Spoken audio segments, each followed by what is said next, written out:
Holds up, Iron Breakers. We got to talk about this Crimson Desert situation. We've been live streaming the game extensively here on the channel. I'm actually not exactly sure how many hours I have. Let me check that real quick. We are currently, we're currently 26 hours in. That's more than I expected.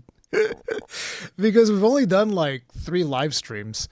So I guess suffice to say, I've been getting pretty addicted to it. But there's a lot of people that are upset about the game. There's a lot of people that don't like the game. And I think that's fair. Like, if you've played the game and you don't like it, I think that's fair. But one of the things that I most definitely have noticed is that there's a lot of people that want to just, throw out an opinion out there. They haven't played the game, which is fine. You can look at videos and you can, formulate an opinion on it. But I find that a lot of the discussion surrounding Crimson Desert is by people that either had quite a bit of unrealistic expectations or people that just want to join the social discourse of gaming, which is something that I've spoken about ahead of the release of Crimson Desert, because there was a lot of people that were just completely trashing the game. And again, I want to make sure everybody understands it's perfectly fine if you don't like the game. But I feel like a lot of people are just trashing on the game and they've never even been interested in Crimson Desert to begin with. And I'm like, see, I told you guys it was going to be bad. And it's like, why do you care? It's just so incredibly weird. So the game did sell 2 million copies. That is the current their current sales numbers that they've published. This was what, yesterday? Yeah, they published these numbers yesterday on the 20th of March. They sold 2 million copies. If we go to the Steam charts, we are looking at 218,000 players. The concurrent peak was actually of 239,000 players on release, which is a reasonably healthy amount of players for a single player video game on release, at least in my opinion. I don't know if we're going to be breaking this record on Sunday. Historically, usually the Sunday of the weekend that a video game launches is when you actually have the biggest numbers. So 239,000, pretty good. I actually expected more, but, a lot of the reviews were very negative for the game. And like I said, I don't care if reviewers want to be negative for the game. That's fine. I think that's perfectly fair. I also see a lot of people just thrashing reviewers. If they don't like it, they don't like it. And to be quite frank, I expected a lot of the reviews for Crimson Desert to be more on the negative side. And the reasoning for that is this is just a slow burn game. And we all know that a lot of the, journalists and stuff that are going through these games, they have to just kind of push right through. And I've seen videos where people talk about some of the bosses straight up being stat checks. So if you don't do proper grinding, you're actually going to become stuck on the boss. There's a lot of puzzles that are also kind of challenging, and there's going to be people that are going to be struggling with puzzles, so they might be stuck on progression on some of those puzzles. And just the sheer amount of content makes it an extremely hard game to review, period. Now, I'm 26 hours in. I'm going to be giving guys my opinions of what I experienced in the game so far. But I also wanted to give you guys the overall feeling of the community, which when it launched, this was actually at 59% mixed. This is still mixed at 64%. But if you go to the reviews on Steam, it actually shows as mostly positive. And the reason it shows as mostly positive is because these are the reviews for the English language, which is the language that, obviously I use on the internet. Even though I'm Portuguese, I usually use English language. And it's 74% of people that speak English are leaving positive reviews on the game, mostly positive. But if you go to all languages, then it is in mixed. So usually what tends to happen in a lot of video games is that the Chinese reviews tend to be way more harsh towards the game, which, fair game. I'm not exactly sure what the reasoning is, but one of the things that this game has that I think is very problematic, and that I've spoken about it when I've played it back at Gamescom the first and the second time, and it was something that I made sure to leave as a point of feedback to the person that was giving the demos and stuff like that, which whether or not they forward that to the team, I don't know. But one of the things that I've talked about is that the controls are definitely a problem. So it takes you a significant chunk of time to to get used to the controls of Crimson Desert to the point where in demos at Gamescom and stuff like that, you're not even going to be able to build muscle memory in the 90 minutes or so that they let you play. That is if you get to play 90 minutes, because I was playing on press air and stuff like that. I think that general audience gets to play for like 20 or something like that. So they're going to come away from it with a much more negative experience. They're not even going to understand, like, what buttons do I have to press to do the wrestling moves? Hell, I didn't even understand. And I had people that were there to tell me. Okay. It's just a really dense game when it comes to the controls. And on top of that, you could argue that, like, oh, but, you know, once you get used to it, are the controls good? In my opinion, no. It's like you can get used to it and you can play around it, but I don't think they're good. That's the thing. I can make them work, but that still doesn't make them good. I think that they should allow you to just rebind everything, which currently on release, they're not allowing it to you. But to be honest, I think that they should have just straight up thought of a different control scheme. To give you guys an idea, just in order to speak with NPCs, you have to press down on left bumper and X, assuming like Xbox controls. To jump, you press X. To pick up items off the ground, you press X. Do you see where the problem is? A lot of times you're going to be like mining and then a piece of ore falls to the ground and you press X to pick it up and your character jumps. It is what it is. Force palm is right stick. Force palm is actually a very important ability, as it turns out. Usually right stick in a lot of these games tends to be like lock on. But no, you press down on right stick, that's force palm. Pressing down on left stick is crouch. Which is usually used for running. So, and like this, there's like a ton of other stuff. Like one of your more powerful moves is going to be pressing down on right bumper and right trigger at the same time. And there's just like a ton of other things like that. So it's like, can you work around the controls? Yes. Is the combat satisfying once you get the controls kind of into muscle memory? Yes.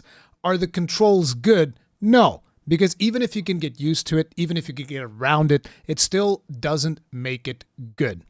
It is what it is. That is like my biggest point of criticism when it comes to this video game. Now, I don't know what the game is playing like on consoles. I actually wasn't even able to get early access or anything like that to be able to test.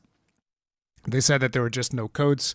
Or whatever. So I just bought the game on release and been playing the game since it came out. And I only have the PC version. Now, what I will say is I don't know what performance is looking like on consoles. But on the PC, I'm impressed. You want to know why? Because it's 2026 and this game can run native 4K with all graphics maxed out. Now, I'm not running it all graphics maxed out because it's obscene. Okay, there's way too much stuff happening in this game. But I am running it on ultra native 4K, no ray tracing on my 7900 XTX. And I was impressed because 80% of video games coming out in 2026 that look like this, you're not going to be running them natively. You're always going to be using either DLSS, or you're going to be using FSR, or you're going to be using, XeXS. Actually, I think that this game doesn't work very well on Intel Arc cards. At least I read something about that on Reddit. I don't know how accurate that is. But like, the game looks absolutely fantastic. Is it the most impressive video game I've ever played? No, but it looks really, really good, and it can run native 4K without frame gen and just stay above 60 at all times. At least on my system, which I was very impressed. If you then want to get like above 100, whatever, you can start. If you put like some DLSS or FSR, it's going to be brutally optimized. It's going to be crazy. So I was very impressed from a technical standpoint. About all of those things. You guys can see some footage here of me playing. This is actually from the stream that we did today. I'm going through and just like attacking a bunch of dudes. The animations are really, really good. I feel like the art style is also pretty solid. In terms of like audio, I think the audio is very good. The soundtrack has also been really cool. We actually did a quest earlier that had like some horror vibes, and they completely shifted the whole mood of the game with like this tense music while we were exploring this mansion, which was pretty nice. I thought it was pretty cool. So visuals, sound, technical aspect, friggin' fantastic all around in my system. Now, I've heard from people that have been having crashes. I haven't experienced that, so I can't speak to that. But in my system, it's been running super smooth, no issues. So that's the technical aspect of it. Now, another thing that I keep hearing is people saying the game doesn't have any story. Now, naturally, 26 hours in a game like this, which likely is going to take 200 plus hours for me to finish in the way that I tend to play video games, because I like completing things and I like, really diving deep into systems and figuring out a bunch of stuff. It's going to take me like 200 plus hours to finish this game. So we're only 26 hours in. So take whatever I have to say about the story with a grain of salt. The story is not going to be fantastic. It's not going to be the most important aspect of the game, which I kind of expected, because for those of you that are not aware, Crimson Desert started out as it being an MMORPG project, right?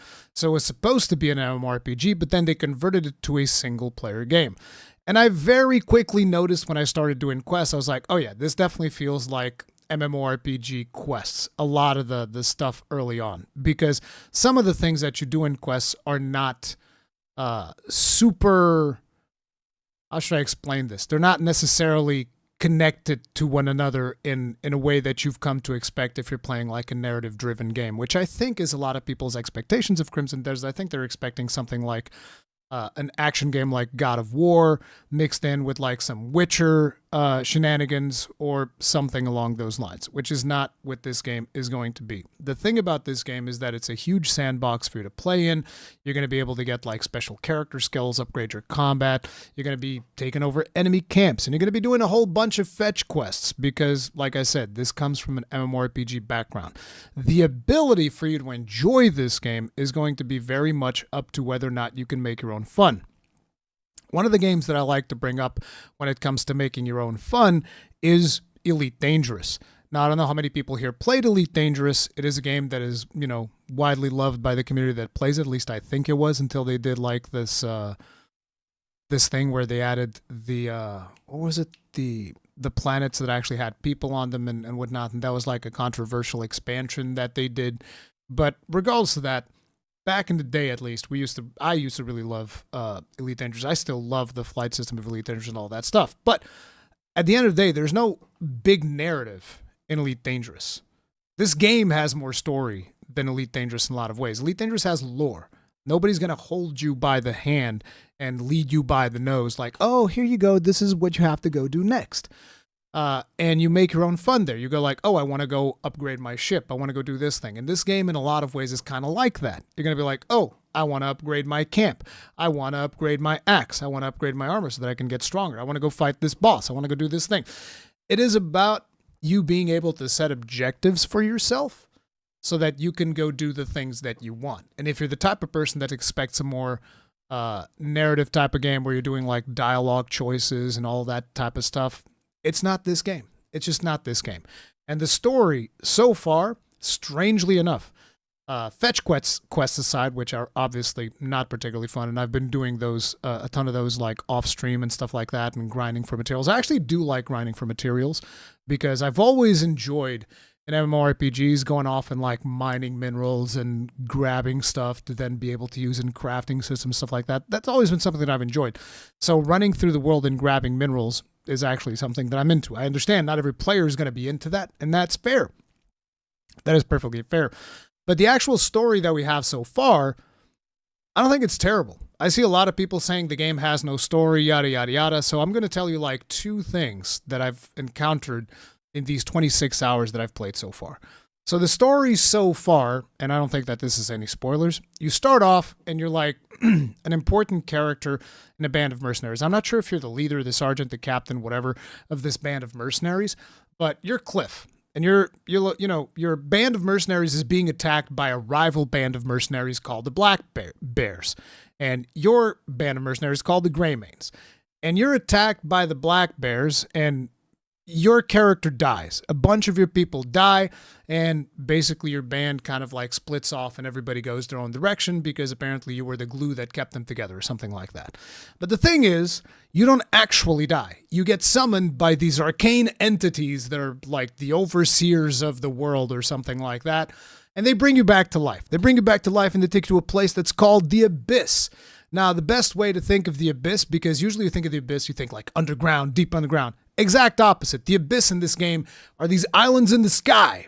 Okay? You're up there in these islands in the sky. And if you've played Tears of the Kingdom, think of it like the islands that were in the sky in Tears of the Kingdom. As a matter of fact, it seems like it's pretty much just inspired by those. It has to be. That's the way that I choose to think about it. Maybe it is, maybe it isn't. I don't know. But you get taken to the abyss, you solve a little mini puzzle, whatever, and then there's a lady there, because like I said arcane entities. There's two of them. There's this guy who seems to be like what you would call the god of the world. And then there's a lady, which is probably his lieutenant or something like that. And the lady gives you the ability to glide. And then she says, okay, now go back down and be a good boy.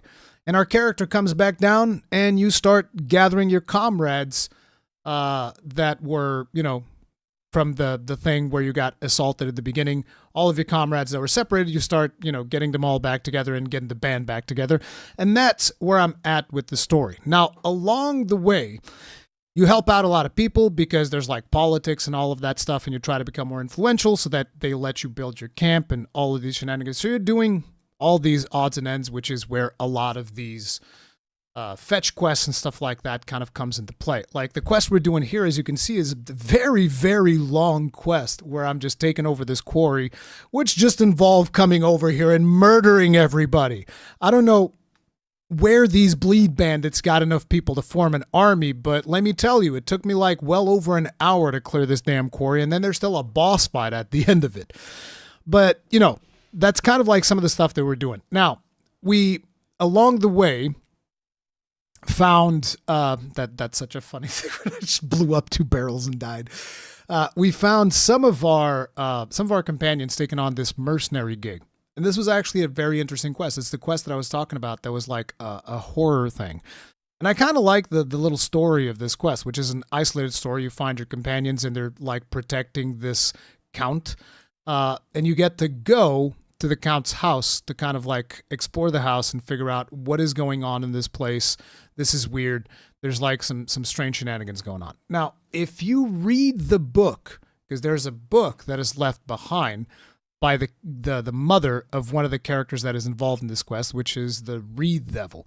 If you read the book tells you that like there was this kid, there was this the father of this kid was basically trying to make sure that he had an heir so that he can continue the family name and all that stuff. But the kid contracted some disease. I forget exactly what's the name of the disease, something about rotting flesh. I'm assuming it's something like leper.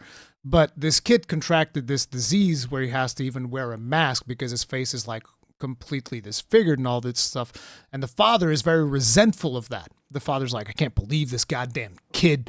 Like, he was supposed to be my heir. Now he's got chuck full of rotting flesh. And then you see a memory scene where the kid's just, desperate. He's like, Dad, why? Oh. And then, the mother sends him away. The kid goes away, but he becomes resentful, and then he becomes the Reed Devil. And this kid just starts murdering everybody, and he's like this figure where he leaves these effigies, and then the people that see the effigy, they all end up dead, and you have to go and you have to fight him. And this is like a boss fight. And it's like, even though we won the boss fight, he doesn't really die. But, there's like this whole story behind this kid that was rejected by his father, and then he became sick, and then he becomes this evil entity, and then you end fighting him in a boss fight. And it was a very intense boss fight. It actually took me quite a few tries, and it was cool. See, because there's the story of us getting the Greymanes back together, and then there's these other stories that you're going to be engaging in throughout the world, but you have to pay attention. This is one of those things. Because I'm not playing this game, like with the intent of just, I need to play it for reviewing, or this is why I'm able to like pay attention. Oh, there's actually a book here, and this is like a diary. I'm going to steal this diary. I'm going to read it, see what's going on. I'm actually paying attention to the story and the lore, and I found that story to be pretty cool. Now, I don't know how many more stories there are like that. I don't know where the main story is going to go, and obviously the people that have been reviewing the game have had way more time than me with the game, so maybe the story just falls off a cliff and becomes a complete trash fire. But what I've experienced of the story so far, even though it's not like groundbreaking revolutionary, seems to be just like a basic revenge plot which involves supernatural entities, which is, a dime a dozen if you think about it in terms of like storytelling, either in movies or in video games or all of that stuff. This is like one of the most used story types. it's still it's a pretty decent story. It's not bad. It's not terrible. It's not complete dog shit like everybody else is saying. Now, there are some quests that are maybe less interesting, and the way in which they've connected these quests is weird because, like, you're supposed to give a coin to a beggar, then you go into a sewer, then there's a lady there, and then you get teleported. It's weird. It is weird. I will say that. It's really weird the way that the quests kind of interlink together, but if you think of the overarching story that you've experienced so far, I don't find it to be that terrible. But that's going to be differing depending on who you ask. In terms of the combat itself, absolutely love the combat. I've enjoyed the combat immensely. And to add to that, today I found a gun lance, strangely enough, in that quest where we go to like this, house that's like full of terror vibes and all that stuff. We find a book. In that book, there's a recipe on how to craft a gun lance that actually shoots. And so I crafted the gun lance just to see on my back. But when I was doing this, I still didn't know how to fire the gun lance. I learned how to do that later. But, it's just you go out on adventures and you do whatever you feel like doing. But if you can't make your own fun, you're not going to like it. If you need that narrative, if you need to be driven by narrative, if you need to have like an end goal to like finish stuff fast, you're not going to get that. This game is going to be very slow gratification. It's going to be a slow burn. If you try to rush through it, the game's going to beat you down because, like I said, some of these bosses are straight up stat checks, and you need to fully upgrade your gear. You need to like do a bunch of stuff to be able to beat some of these bosses. And it's just that. As a matter of fact, I think we probably fought the Reed Devil sooner than I should have because like it took like some serious friggin' dedication to beat that goddamn thing. But it's satisfying. I like it. Now, again, I want to make sure that people understand when I say that I like it. It doesn't necessarily mean that everybody else is going to like it. It doesn't mean that I recommend this game.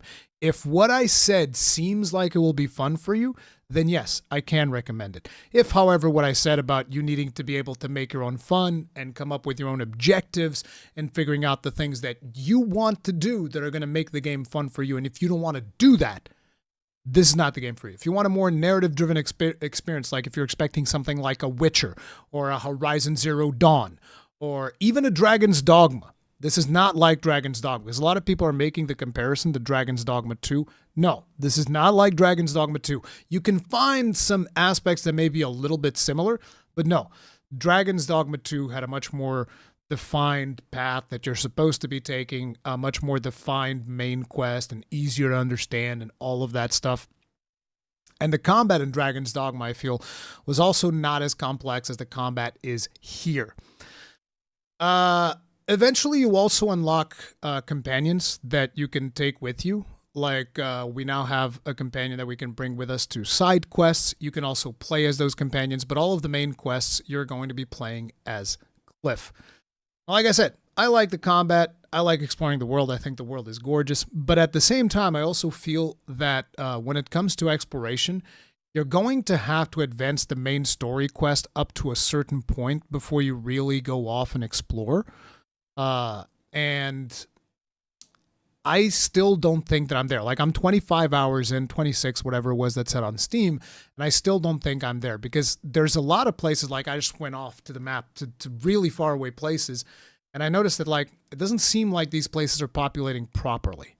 It doesn't seem like there's all the activities that I would expect to see in these places, and the world feels empty. And I believe, I could be wrong, because again, remember, I haven't had as much time to play as everybody else. I've just started playing the game, 25 hours. I believe that as you advance the main story quests, these places are going to get more populated, and then you get to explore these places better. So I think you have to both do the main quest, and then alongside, then you can get to explore the places around where you're doing the main quest. Because if you go too far off in the distance, it almost feels like the game will break. As a matter of fact, earlier today, we ran into a situation that I actually found quite frustrating, where I was trying to explore, and I was going off like way into the distance, and I was doing all of these things. And then eventually, we came upon a zone where the game straight up said, "You can't go here, leave, or I will make you." So it straight up like teleported us out. which was really weird because I hadn't seen that up until that point. But there are straight up zones that are locked out.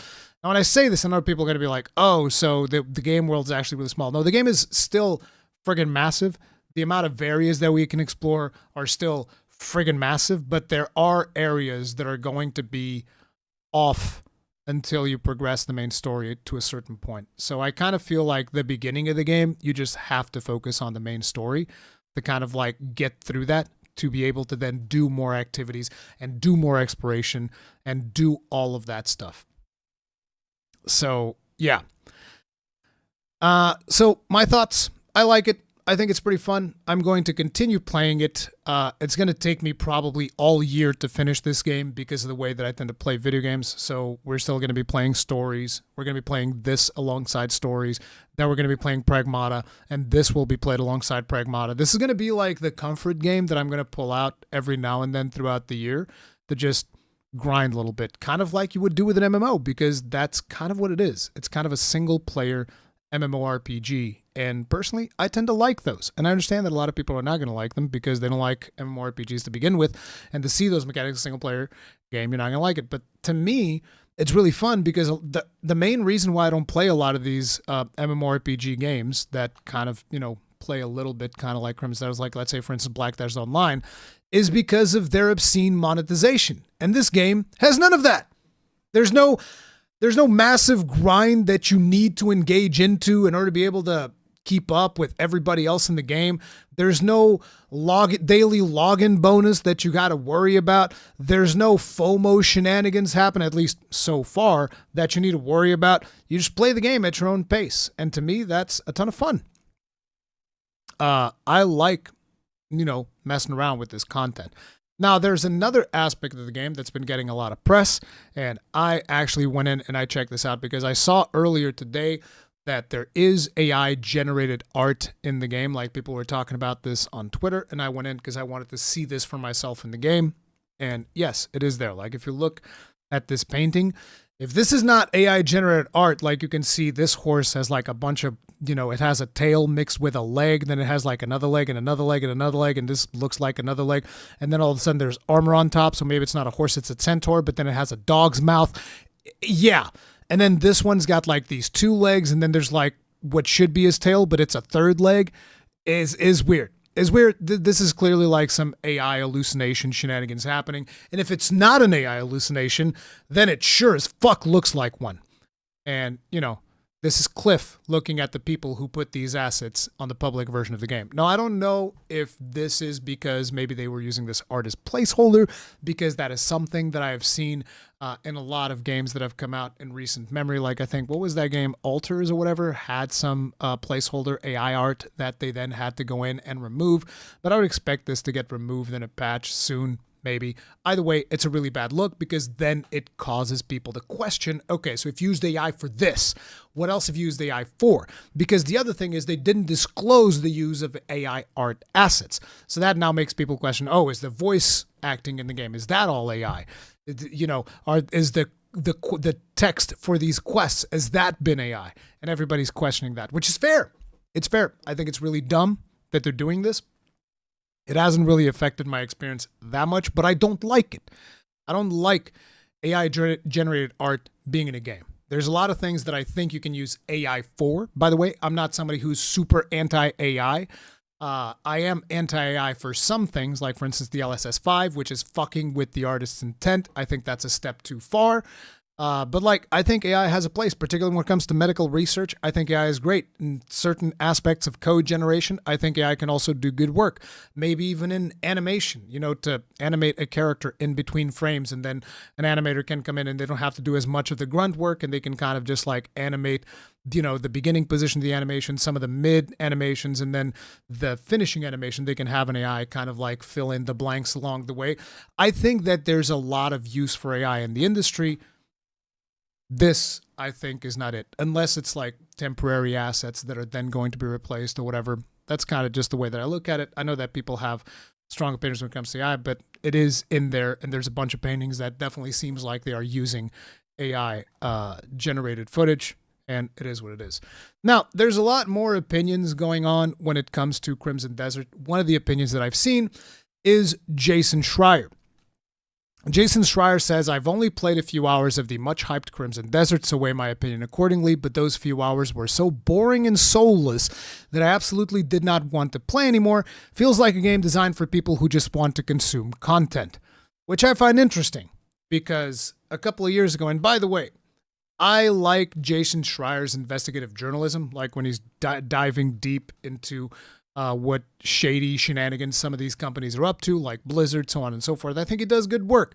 But when it comes to his opinion on video games, most of the times I just don't care. And one of the reasons why I don't care is because if we go over here, this is an older video that I did. This was back in the days of Assassin's Creed Odyssey. And here's what Jason Schreier had to say. Here's my take. I've spent 25 hours with Assassin's Creed Odyssey so far, and 1, it's phenomenal. 2, I've never once noticed or thought about the XP booster of microtransactions. That probably wouldn't make for much of a YouTube video, though.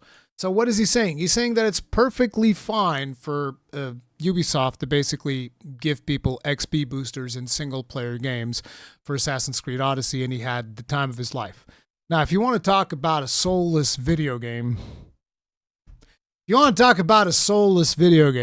no further than, the Assassin's Creeds we've been getting. Assassin's Creed Odyssey in particular, the funny thing about him talking about this XP booster situation is that the deluxe version of the game included the XP booster turned on by default, so he was playing the game with the XP booster turned on. I never noticed the need for the XP booster. Yes, Jason, because you had it turned on by default. But, he defended that. He also was a big fan of Assassin's Creed Valhalla, which I also happen to think, maybe not that good. So, I don't know, man. I just feel like it's a little bit out of pocket to call Crimson Desert completely soulless when you're basically constantly going after Assassin's Creed, being like, oh, it's so good. Assassin's Creed, so much fun. It's so friggin' fantastic. But... yeah, it is what it is. I'm sure that by the time that this video comes out, there'll be some other controversy surrounding Crimson Desert because it's the hot topic right now. Everybody just wants to either join in on the discourse to say that the game is flawless and absolutely fantastic, or to join in on the discourse to just trash the game all over the place, and there's no in between. The game is not perfect, like I said at the start. It's got some issues when it comes to controls, in my opinion. It doesn't have the best story. It has a lot of fetch quests and all of that stuff, which is going to turn a lot of people off, which is why I said, I like the game. I don't think it's for everybody. It's a sandbox type game. If you like exploring sandboxes and making your own fun, you might enjoy it. If you don't like doing that, you're not going to enjoy it. It is no Witcher. It is no Dragon's Dogma. It is no God of War. It's its own thing. Plays kind of like a single player MMORPG for all of the good aspects and for all of the bad aspects. And it is not going to please everyone, and even the people that will please, they will still have to struggle with the control scheme, which is, in fact, quite challenging, to say the least. But it is also a gorgeous video game with a really huge world for you to explore and get lost in, whether you like that type of stuff or not.